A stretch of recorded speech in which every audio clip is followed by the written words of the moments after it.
క్రైస్తవుడవా? అయితే ఇది విను. నాకెందుకు అనుకుంటున్నావా? ఇది నీకు ఖచ్చితంగా కావాలి.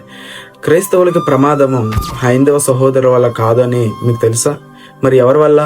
చెప్తాను, జాగ్రత్తగా వినండి. ఏర్పరచబడిన వారిని సహితము మోసపుచ్చేవారు వచ్చారు అని మీకు తెలుసా? నువ్వు క్రైస్తవుడు అని చూస్తూ ఉన్నావు కదా. అసలు క్రైస్తవంలోని క్రీస్తు దైవం కాదు అని నమ్మేవారు, ప్రకటించేవారు వచ్చారని నీకు తెలుసా?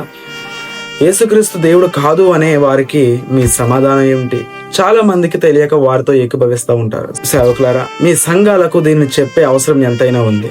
విశ్వాసులారా, మీ ఆధ్యాత్మికమైన జీవితాన్ని భ్రష్టత్వంలోనికి వెళ్ళకూడదు అని అంటే ఇది ఖచ్చితంగా తెలుసుకోవాలి. క్రీస్తు దేవుడు కాదు అని కొరింథీయులకు రాసిన మొదటి పత్రిక 8వ అధ్యాయం 6వ వాక్య భాగాన్ని చూపించి తప్పుగా వ్యాఖ్యానిస్తూ ఉన్నారు.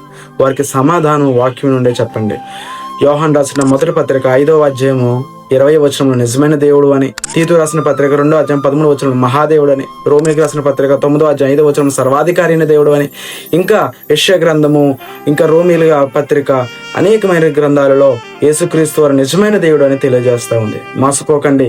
బెరియ సంఘస్థుల వలె, ఆ యొక్క నివాసుల వలె మీరు ఈ లేఖనాన్ని పరిశీలించి తెలుసుకోండి, వాక్యాన్ని ధ్యానించండి. ఈ కడవరి దినాలలో మెలకువ కలిగి సత్యవాక్యాన్ని మీరు వెంబడించండి. దేవుడు మిమ్మల్ని దీవించును గాక.